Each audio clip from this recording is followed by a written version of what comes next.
Hello friends, இன்றைக்கி நம்ம சேனலில் குழந்தைங்களுக்கு கொடுக்கக்கூடிய சத்து மாவு கஞ்சி எப்படி செய்கிறதுன்னு பார்த்துடலாம். ஃபஸ்ட்டு நான் முளைக்கட்டி எடுத்து வச்சுருக்க ராகி எடுத்திருக்கேன். இந்த கப்பில் 200 கிராம் இருக்குது. குழந்தைங்களுக்கு பார்த்தீங்கன்னா 6 மாதத்துலேருந்தே ராகி கொடுக்க ஆரம்பிச்சிருவாங்க. முடிஞ்ச அளவுக்கு இது எல்லாமே நீங்கள் இயற்கை தானியங்கள் கடையில் வாங்க ட்ரை பண்ணுங்கள். நெக்ஸ்ட்டு பார்த்தீங்கன்னா சம்பா கோதுமை எடுத்திருக்கேன். இந்த கப்பும் பார்த்தீங்கன்னா 200 கிராம் தான். நெக்ஸ்ட் பார்த்தீங்கன்னா சிவப்பரிசி ஒரு 100 கிராம் எடுத்திருக்கேன். இது ஸ்கின் ஹெல்த்துக்கு ரொம்பவே நல்லது. நெக்ஸ்ட் பார்த்தீங்கன்னா கம்பு எடுத்திருக்கேன். இது 100 கிராம் அளவு எடுத்திருக்கேன். இதில் ஃபைபர் ரொம்ப நிறைய இருக்கு.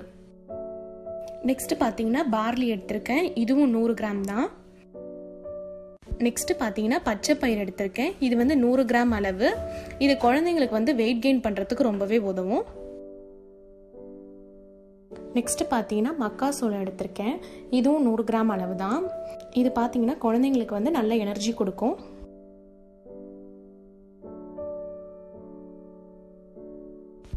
நெக்ஸ்ட் பார்த்தீங்கன்னா கருப்பு மூக்கடலை 75 கிராம் எடுத்திருக்கேன். வெள்ளை சோயா 100 கிராம் எடுத்திருக்கேன். பொட்டுக்கடலை 100 கிராம் எடுத்திருக்கேன். அடுத்து பார்த்தீங்கன்னா ஜவ்வரிசி, இது 50 கிராம். அடுத்து பார்த்தீங்கன்னா கருப்பு உளுந்து எடுத்திருக்கேன். இது 100 கிராம் அளவு. அடுத்து பார்த்தீங்கன்னா வெள்ளை மூக்கடலை எடுத்திருக்கேன். இது 75 கிராம் அளவு. அடுத்து பார்த்தீங்கன்னா ராஜ்மா, இது 50 கிராம் அளவு. இது குழந்தைங்களுக்கு மசில் டெவலப்மெண்ட்டுக்கெலாம் ரொம்பவே நல்லது. அடுத்து பார்த்தீங்கன்னா வேர்க்கடலை, இது 100 கிராம் அளவு எடுத்திருக்கேன். இந்த பிளேட்டில் பார்த்தீங்கன்னா நான் ஏலக்காய், அதுக்கப்புறம் பிஸ்தா, அடுத்து பார்த்தீங்கன்னா முந்திரி கொஞ்சம் எடுத்திருக்கேன், அதுக்கப்புறமா பாதாம், இது எல்லாத்தையுமே எடுத்திருக்கேன். கூடவே கொஞ்சமாக சுக்கு எடுத்திருக்கேன். இப்போ எடுத்திருக்க நம்ம எல்லாத்தையுமே ஒரு பேனில் லைட்டாக வறுத்து எடுத்துக்க போகிறோம். ஒன்றா வறுத்து எடுக்காமல் இந்த மாதிரி எல்லாத்தையுமே தனித்தனியாக வறுத்து எடுத்துக்கோங்க.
இப்போ நம்ம வறுத்தெடுத்த எல்லாத்தையுமே வந்து நான் ஒன்றா மிக்ஸ் பண்ணிட்டேன்.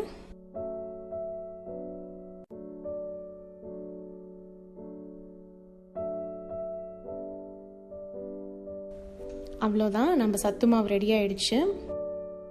இது வந்து நம்ம அரைச்சி எடுத்தோடனே நல்ல ஒரு வாசனை வரும்.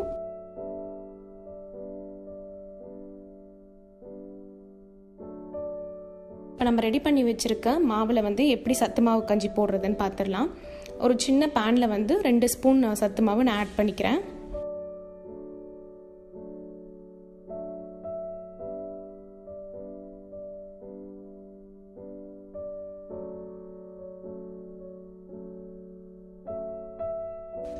அதில் வந்து பார்த்திங்கன்னா நான் 1 டம்ளர் தண்ணி ஆட் பண்ணுறேன்.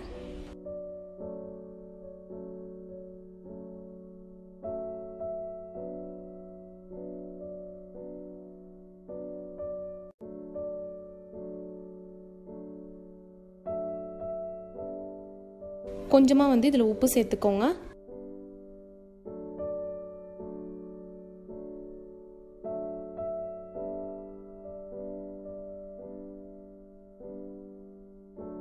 உப்பு சேர்த்த அப்புறமா நீங்கள் வந்து சர்க்கரை சேர்த்துக்கோங்க தேவையான அளவு. வெள்ளை சர்க்கரையை விட நாட்டு சர்க்கரை சேர்க்கறது இன்னும் நல்லது.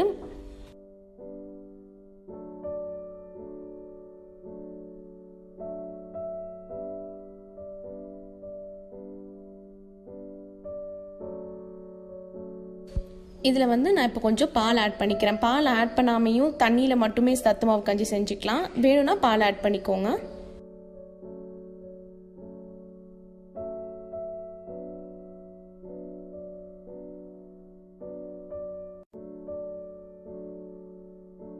ஸோ அவ்வளோதான், சத்து மாவு கஞ்சி ரெடி ஆகிடுச்சு. ரொம்ப திக்காகவும் இருக்க வேண்டாம், தண்ணியாகவும் இருக்க வேண்டாம். இந்த ஹெல்த் மிக்ஸ் பார்த்தீங்கன்னா குழந்தைங்க மட்டும் இல்லை, பெரியவங்களும் எடுத்துக்கலாம். இது டயட் இருக்கவங்க வந்து ஏதாவது ஒரு மீலில் வந்து இந்த ஹெல்த் மிக்ஸ் ஆட் பண்ணிக்கலாம். இது ரொம்பவே ஃபைபர் ரிச் உடையது. நீங்கள் வந்து இப்போ பெரியவங்க யாராவது எடுத்துக்க போகிறீங்க டயட் இருக்கும் போது பார்த்தீங்கன்னா அதில் பால் ஆட் பண்ணாமல் நீங்கள் நார்மலாக ஹாட் வாட்டர் மட்டும் ஆட் பண்ணி நீங்கள் எடுத்துக்கலாம். இந்த சத்து மாவு கஞ்சி உங்கள் எல்லாருக்குமே பிடிச்சிருக்கும்னு நினைக்கிறேன். இது உங்கள் வீட்டில் இருக்க குட்டீஸ்க்கு மறக்காமல் ட்ரை பண்ணுங்கள். இது வந்து 8 மந்த்ஸ்லேருந்து குழந்தைங்களுக்கு கொடுக்க ஆரம்பிக்கலாம். குழந்தைங்களுக்கு கொடுக்கறதுக்கு முன்னாடி என்னென்ன ஆட் பண்ணலான்னு டாக்டர்கிட்ட கன்சல்ட் பண்ணிவிட்டு ஆட் பண்ணுங்கள். ஸோ மறக்காமல் இந்த வீடியோ பிடிச்சா லைக் பண்ணுங்கள், ஷேர் பண்ணுங்கள், சப்ஸ்கிரைப் பண்ணுங்கள். Thank you friends.